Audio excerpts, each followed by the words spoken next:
Well, I thought I'd give an opportunity to my intern who's working this summer, Francisco Lopez, I think who many of you have already met. And he's been working on the STOQS project, which actually has somewhat of a long history here at MBARI. It started with the one-stop shopping for upper water column data. And then when Google Earth came out with Google Oceans, we said, well, let's make our data work with that. So we had an upper water column data visualization project, which is really kind of a proof of concept for what has become the STOQS project. And then for the last 2 years, we've hitched our wagon to the Canon effort because it was more aligned with the sort of observational work that the Canon program was doing. So we've reached kind of a milestone here with the capabilities of the system, and Francisco's done some great work in adding to those capabilities. So I thought I'd just put it out to the wider audience. We're also videotaping it here for those who can't come today. And what I'm going to present is hopefully speak for just about 10 minutes. This is a presentation I gave at the ESIP Federation talk in Madison, Wisconsin a few weeks ago. So it's geared towards that audience which understands a lot about informatics and data management, Netcdf climate forecast data, but not so much about our domain of oceanography. So it'll have some interesting slides. So to begin with, STOQS is the Spatial Temporal Oceanographic Query System. And it's a geospatial database web application designed for providing efficient access to in situ oceanographic measurement data across any dimension. So any dimension is anything that you can think of in parameter space, time, depth. And we all know this, this diagram that describes our kind of activities. We put a lot of platforms in the ocean. They're measuring all kinds of different things. And the data comes back, and the industry standard sort of convention for these kind of data sets produced by gliders, by autonomous underwater vehicles, by drifters, is this thing called Netcdf Trajectory, part of the climate forecast for conventions for network common data formats. And if you look at each of the parameters here, like time, depth, temperature, oxygen, nitrate, these are state variables measured by instrumentation on the vehicle, and they're all a function of just one dimension, time, because the vehicle's traveling through the water. The depth is changing, the latitude and longitude are changing, and all of the measured parameters are changing along that trajectory. Now this is really great for access if you want to specify a start time and an end time. But as soon as you say I want to pull data out between one depth and another depth, the efficiency of access really drops, because then you have to read the whole data set into some application tool and then do that filtering inside your tool, which means you're reading all the data and then only pulling out just little bits and chunks of it. So, so I had to have the pictures of the vehicles to say this is real stuff. These are real vehicles going out in the water.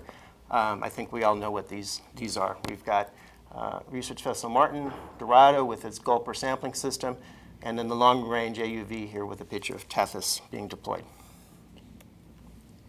So what STOQS has become is, and this is somewhat of a surprise this year that it's come this far, but we had some help from a consultant who looked at their database and brought in some additional technologies that now we have a web application with a map interface that you can zoom in and out, a way to select data on a time and depth axis plots, and then these other dimensions of the collection of data based on parameter name and platform name.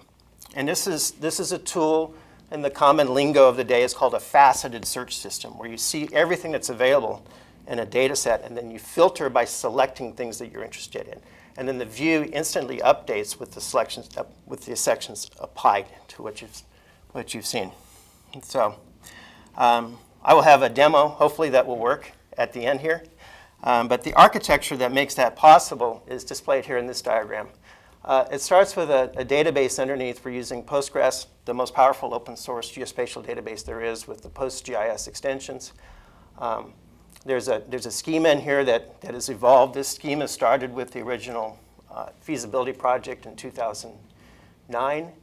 And then layered on top of that, there's a server and a client set of tools. We're using Python and the GeoDjango object relational mapper to map the database tables to objects in Python. And then GeoDjango provides a model template view framework to make building web applications easier. A lot of the map creation and adherence to OGC standards for web feature service, web coverage service is provided by another open source project, Minnesota Map Server. And then Python and for all of its tools with PyDap and NumPy and all of the plotting capabilities that are there run on the server. On the client side, this is more modern Web 2.0 sort of architecture built on HTML5, jQuery and AJAX for interacting with the services, open layers, JavaScript toolkit for doing maps, and then Flot's an open source tool that does simple charting XY plots. And then Twitter Bootstrap for cross-platform capability between different platforms to tablets and phones. And when I look at this chart, should I see these as tools that can work together in variable configurations to get the job done, or are they all needed all the time? That's a good question. So the question is, are these tools all needed all the time?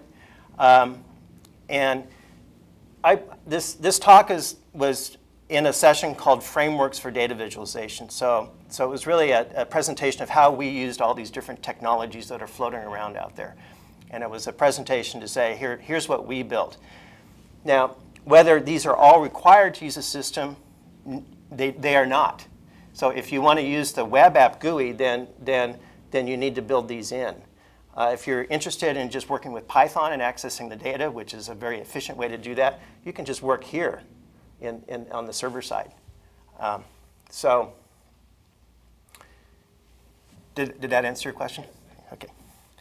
So zooming in a bit on the schema here, the design of the schema was informed by quite a bit of experience with working with data, going back to the earliest days of MBARI's data management efforts, in addition to bringing in some of the geospatial ideas, like the Arc Marine GIS for Blue Planet book was helpful for this. And just a brief tour through this is everything in the database is centered on an activity. So we deploy a vehicle, it has a start and an end time, and we can tie all kinds of things off of this. The platform belongs to a campaign.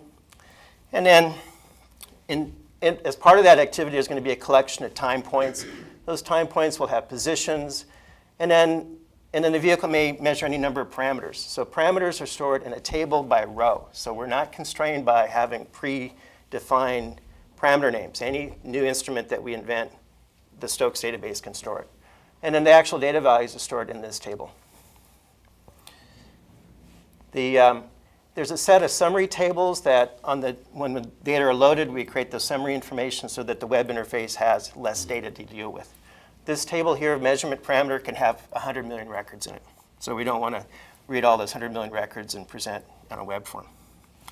Off on the left here are a set of tables to deal with water samples and the subsamples that would be created from water samples.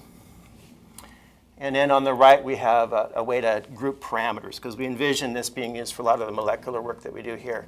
And there's going to be an explosion of parameter names. So we need a way, at least in the GUI, to select what we're going to show.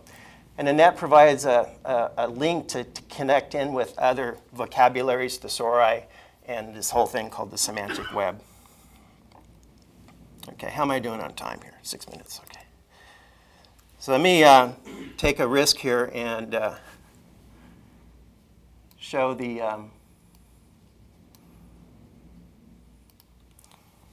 web interface. And just to show how the reactive interface works is I just slid it over on this lower resolution screen, and it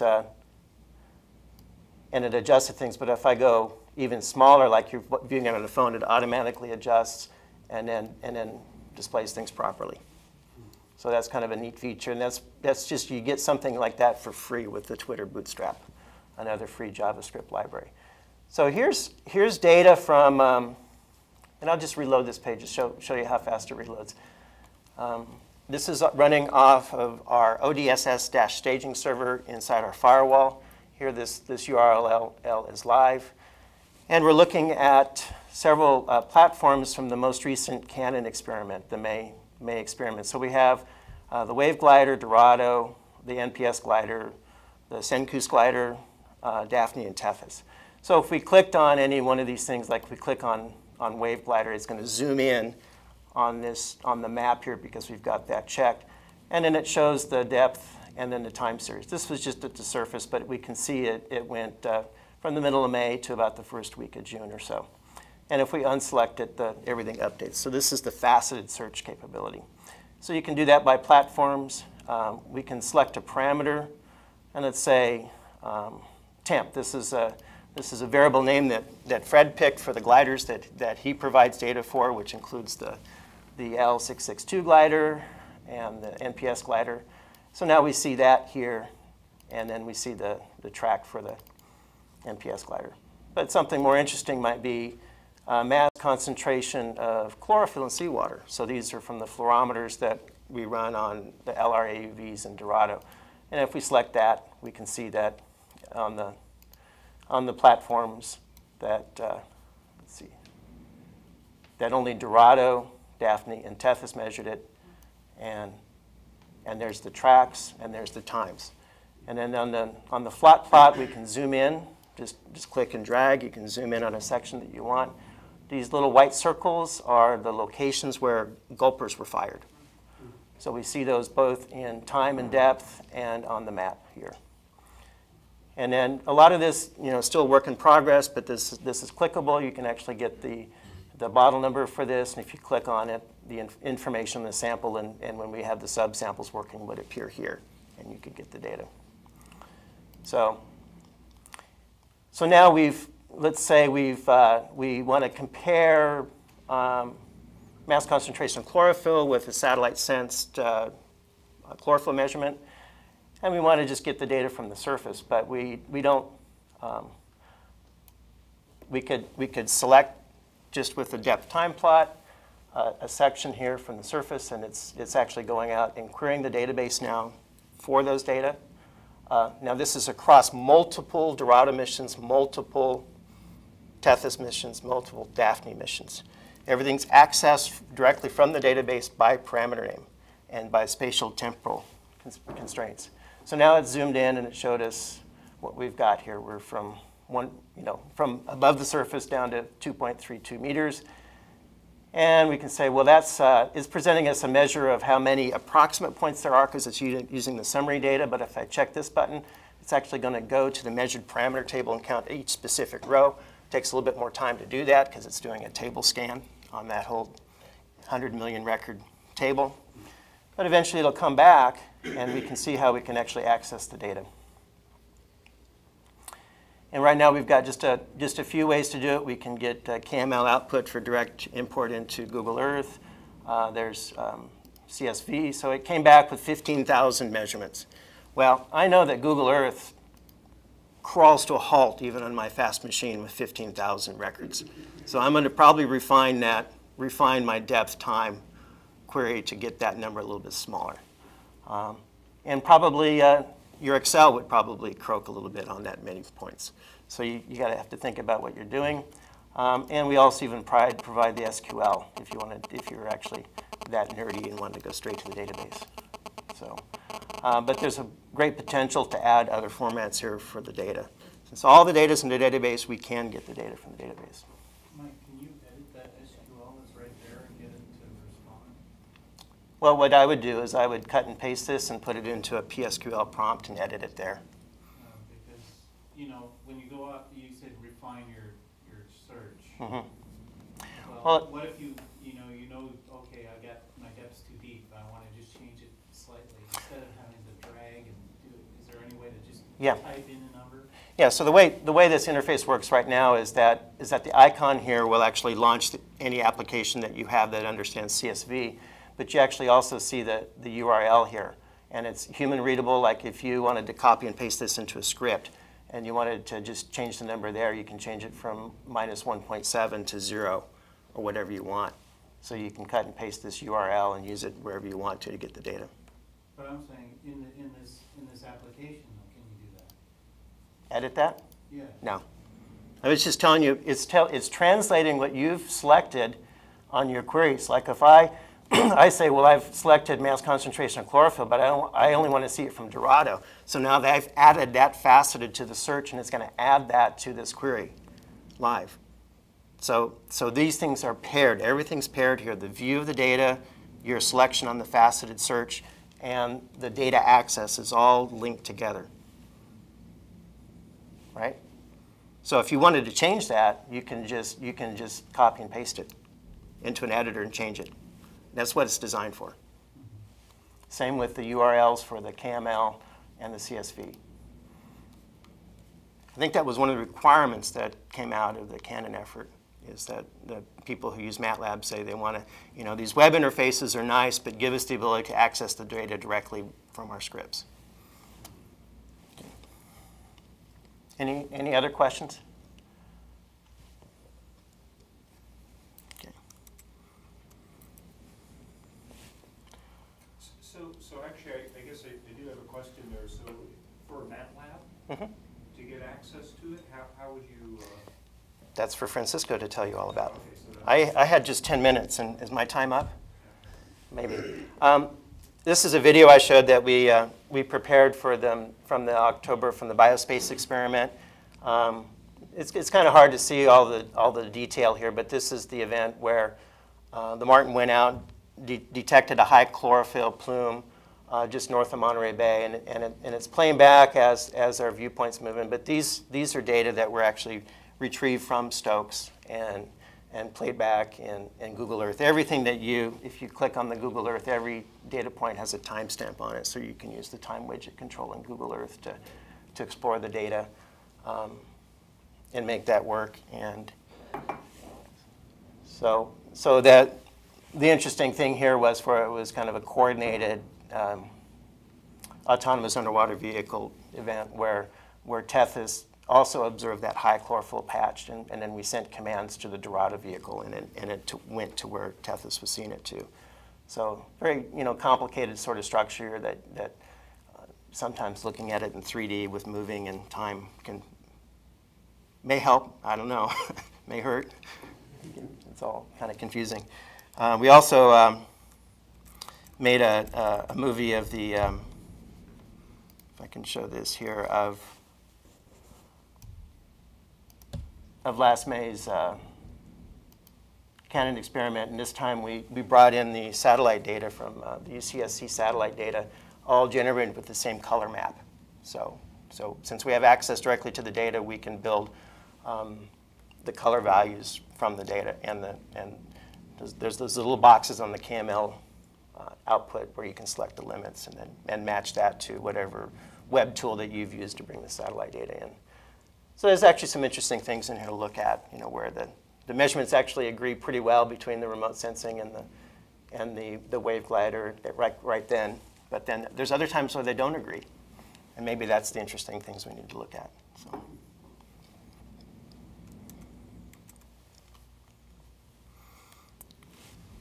Okay, so just the last thing, that everything here is open source. Everything's here for the world to see on Google Code.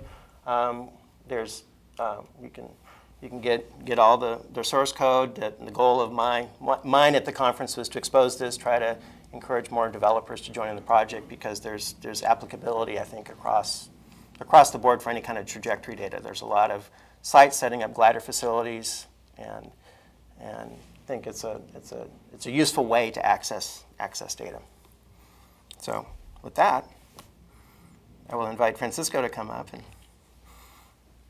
So my name is Francisco, and I'm working with Mike McCann during the summer. So first, I would like to thanks to Mike to allow me to share that presentation with him.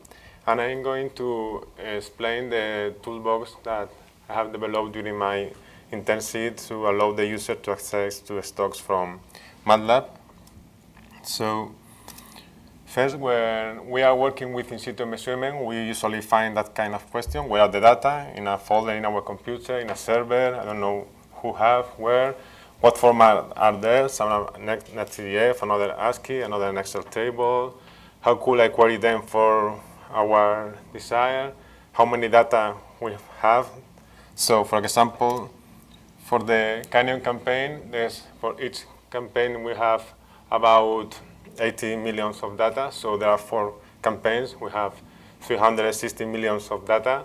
We have a lot of platform, a lot of variables. So all are measuring with a high frequency sample.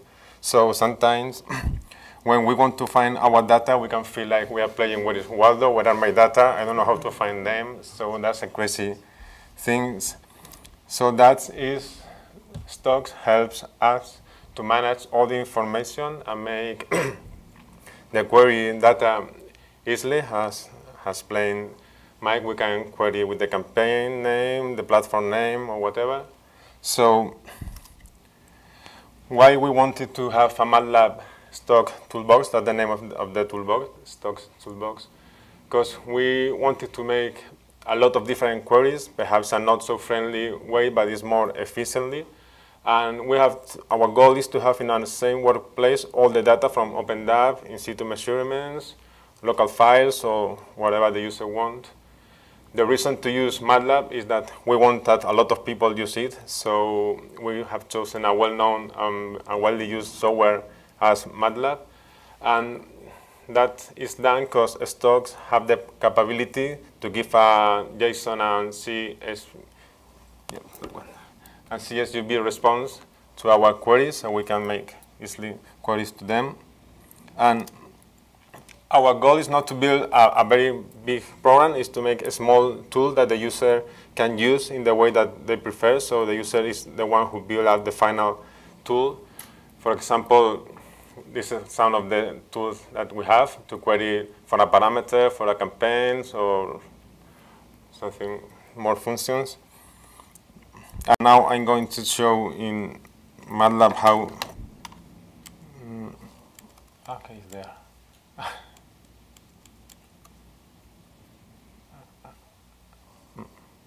Where is MATLAB? Oh, here, okay.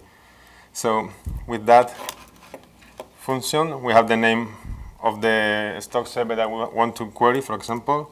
We have the VPN.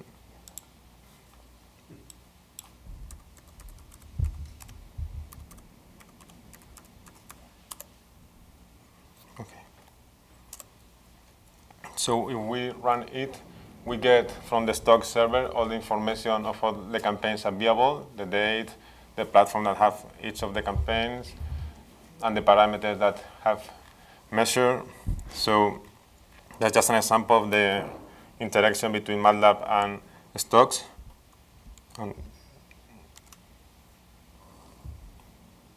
Okay. You show here the same function I have run in MATLAB. But our goal is to query for a data set. So the way that we make that query is we know the name of the URL of the STOQS server. We have an initial date and end date in a very human-readable format. The depth range that we want to query, and a variable. For the example, we have to choose the seawater temperature. So with this function, STOQS down, we build up this function. And the way that it works,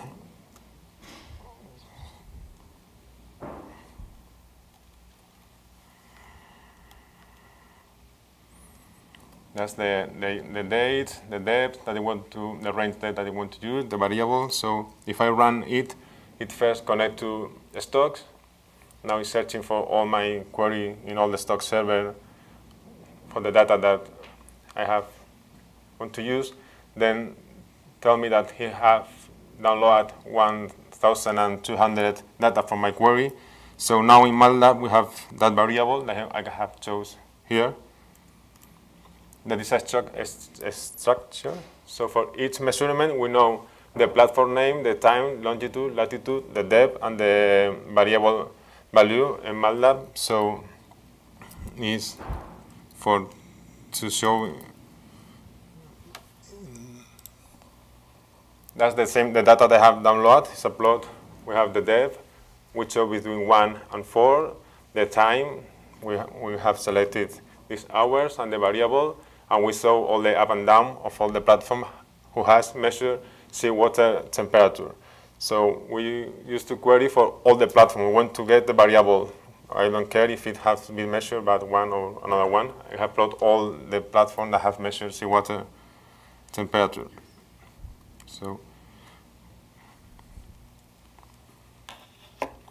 but we wanted to show in a real case. So we wanted to show this capability in trying to use for validate the model with that kind of demonstration. We have used the GPL Monterey Bay ocean forecasting that have a resolution of 1.6 kilometers for the Monterey Bay area.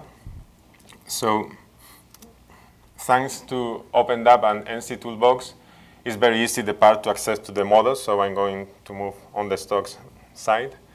So our goal is to remember that we want to have in MATLAB all the in situ measurement for the time, the depth, and the variable of the model output in an easy way, so the user don't have to do too much work. So what we need to know is first what model date I want to use. That's an example from the GPL Monterey Bay model.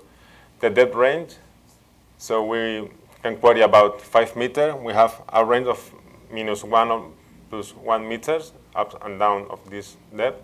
And the time lag that we want to query. So for that date, for example, we want to make a query about ±2 hours. So that's our query.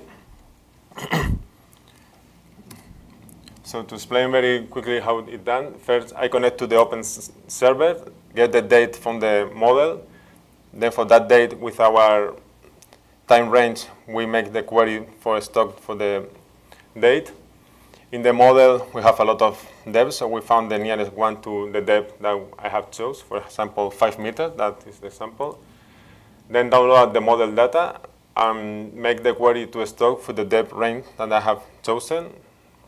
And then if it search in all the campaigns, if there are some data that match our query for the date, because perhaps I'm using one model output that we don't have any campaign done for that query. So, and finally, it downloads to MATLAB. That's the way that the function works. We have the OpenDAP URL, 5 meters with ±1, and 2 ± hour the date. It's just to you want to show it with pictures, with some plot, or not. So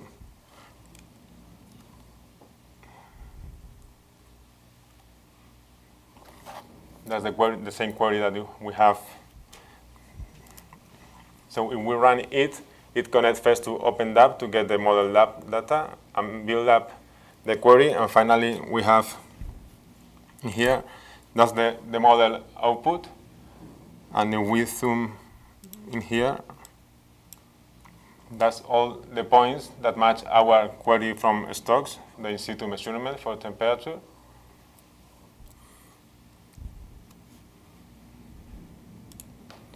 And in here, we have all the models value for the same nodes that have in situ measurements. So all that nodes values of the model. And the blue colors are the in situ measurement with our time constraint. So we can see easily how when we are close to the model output, it matches pretty well. But when we go far from the model, it don't match so well.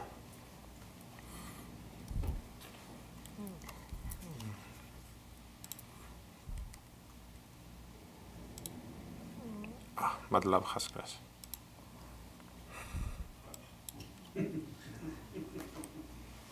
That's the problem with MATLAB. No, We want to train everybody to use Python. Good luck.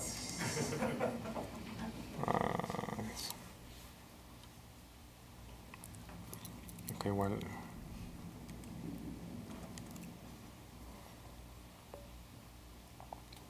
So that's the sample that I have shown.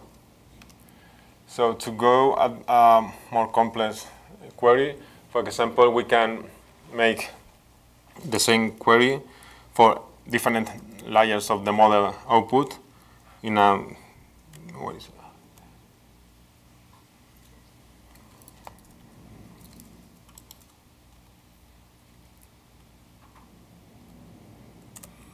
So I have chose different depths. So now for each depth is connecting to the OpenDAP server and making the query, download the data. And for each depth, we have a plot of the data that I have downloaded.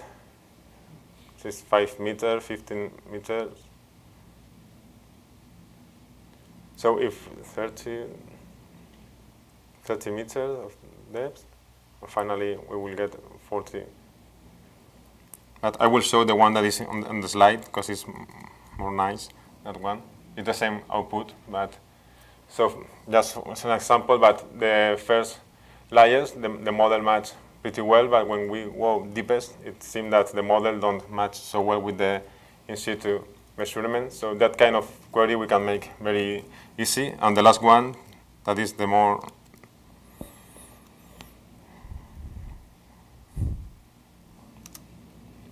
is that we can make a query with the time. We have different model output for different date. In that case, the GPL gives us every 6 hours a model output. So I want to make query for each time to search in the stock database if there are some data for that date, for that constraint that we can choose. That's an example, but we can change that.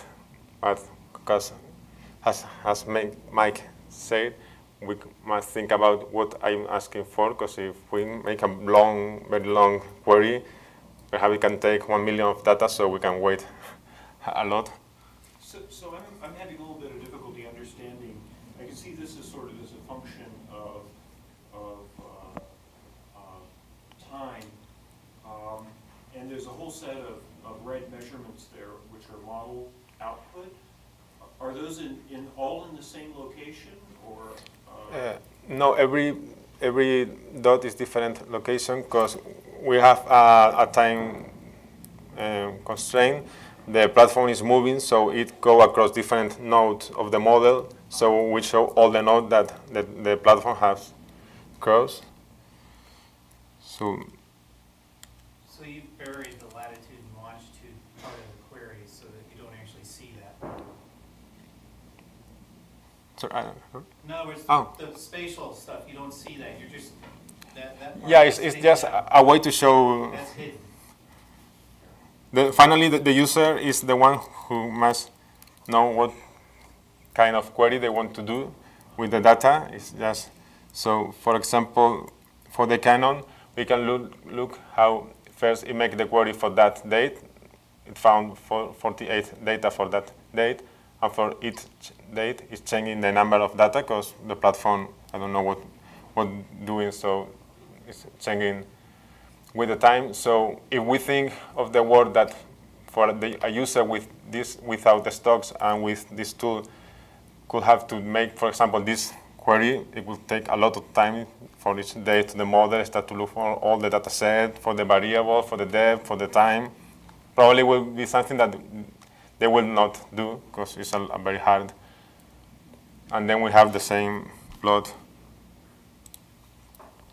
That is the same. The red is the model, and the blue one the in situ measurement. And we can see how in the first part it matched pretty well, but it seems like in here something happened that the model don't match very well with the in situ measurements. So to finish, finally the user is the one who decides how to use a stock toolbox. For example, we can change the OpenDAP URL and have different models to match with the in situ measurements, or use another source of data like satellite images. Or because we know the platform name for each value, we can compare different platform response for the same value and whatever the user could think about. So thanks a lot, and if you have any question or whatever, you're welcome to ask.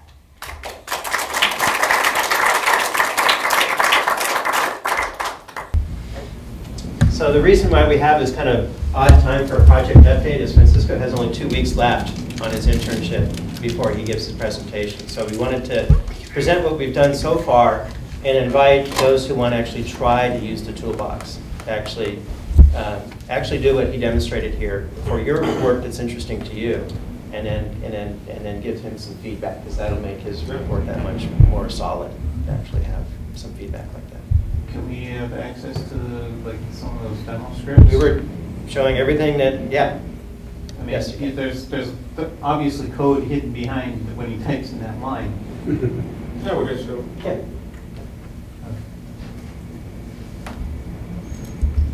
Let's go For example, for the last one, for the Canon.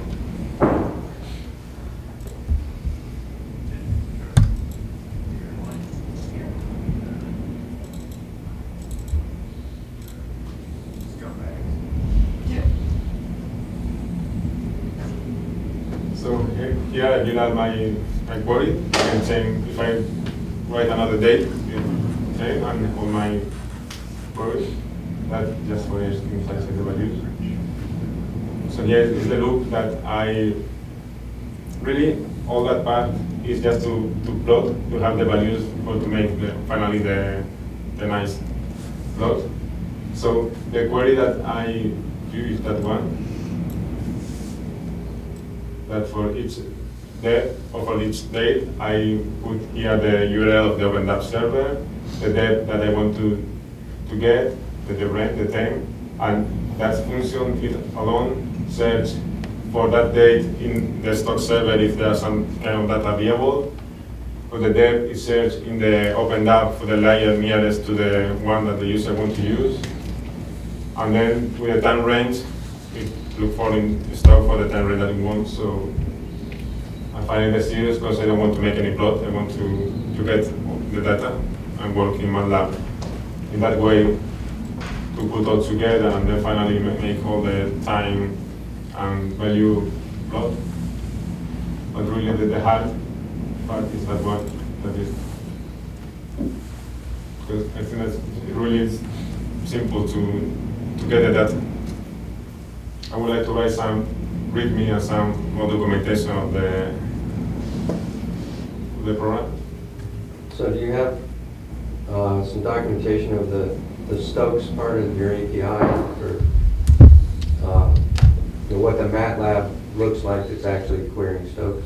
Yeah, it's not the documentation. Basically, one of the things that is to get the feedback of the people that want to use it and give me some feedback and write a nice documentation, so how someone who arrived there then could make the same things or explain the demos that, for me, when I work with MATLAB, I like a lot that to find a nice demo that is very explain all the things and I can understand and then change only what I want. So it seems to me like, going and getting the data once you have the MATLAB library is just one line. Yeah. Right. So it's just one line. So it's just sort of filling in, kind of what the variables are for the query. There must be sort of different variants of that line. So what if I just wanted to get all of the data from a particular platform? So is there a query that does that? It's not built. It's very easy to build it because the CSV response from STOQS allow you to put the constraint for the platform. Now it's not built. It's only for the date, the time, the variable. But if someone find it useful, or could write it, or I can make it because it's not very hard to do. But because my idea, I used to work with models, so I know that my problem usually is that I have a temperature output from the model, and I want to find the data for that.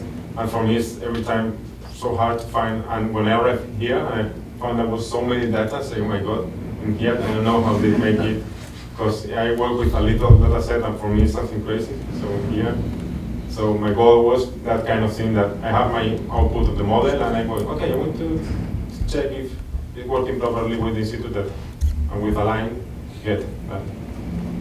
Yeah, so I guess my one bit of advice is a lot of times you want to work with data from a particular platform because you're looking for correlations between the different sensors, and you can't really do that unless they're sort of on the same time base on the same platform, right? If they're on different, I mean, a good example would be, let's say you had conductivity and temperature and you were trying to calculate salinity, right? Those would have to be taken in a very tight coordination with each other, right? And you could only process those together and get salinity if you were working from one vehicle. If you were trying to look at optical backscatter against fluorescence, if so there's different things, different sensor modalities you might be comparing, and so there you're going to want to work with them on a platform basis before you look at them sort of in a larger context. So things that go in by platform and let you extract it would be very useful. For example, now, if we make the simple query that I show first, that one, okay. That one I get for my constraint. I can put 1 minute if I want to be so close, and when I run it, I will not run.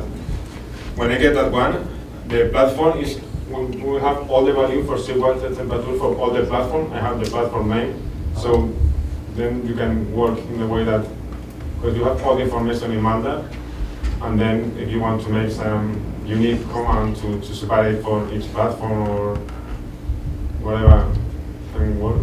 Okay. In the Mike, in that web interface, is there a way of having it construct a MATLAB query? You know. So you yeah, we have to think about that. Yeah. My initial thought was to actually use OpenDAP to do that. To actually just present an OpenDAP request line, but that proved more involved than I knew how to do at the time. So, and actually, we have to give credit to Brian Schlenning. Is he here? He had to leave. Okay, yeah, he provided like the key magical juice to connect, to enable Francisco to do what he did so quickly. This is really cool. Yeah. So, very cool. Yeah, he helped me a lot.